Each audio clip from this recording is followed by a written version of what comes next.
yari umuntu akunda igikorwa ciwe, aragikunda cyane kandi yari umuntu akorana ubwitonzi kandi n'ubukerebutsi nabwo bukabamwo.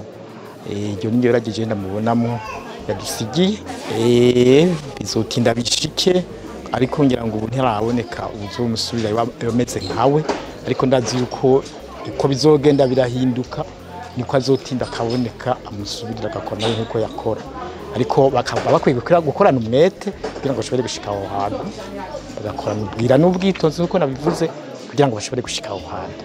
Cyo mugenzi wa Adrien ibyo ndamwimbukira ko ni byinshi, ko ahanini niwe yari umugenzi gose, kuko abona ko twari tugenda tungana, rero urumva twari tubanye neza ntacyo twahishanya, kandi urumva yari umuntu avuga ati jewe nkenyuko uye nkeneye akaaye ndagafise nkamuha, na jewe mvuga nti ndakeneye iki iyo afise akama. Ariko rero sinzi ko kubandi bubu uye nzohora ngenda mvuga ngo ndakeneye iki, ndetse naho kaba kunyu twaragasabana mugabo utokubahuka kuja handi nguri kurasaba umuntu.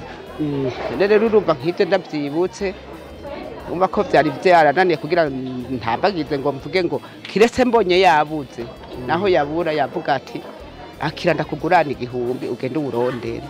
Hanyuma rero ngaheza nkagenda nkawurondera nk'ibyo ndazi nta wundi azobingirira, nzoguma ndavyibuka. Ikano noho je ntawe nzokwibagira nzobibukira kuri twese.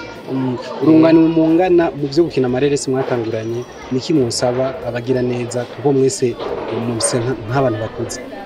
Twege nk'abantu bakuze icyo twosaba abagira neza nuko bazaboza baradukurikirana, bakaraba ibigero turiko turageramwo, amagara arakunda kudukika kugira ngo bikorana n'ubusaza.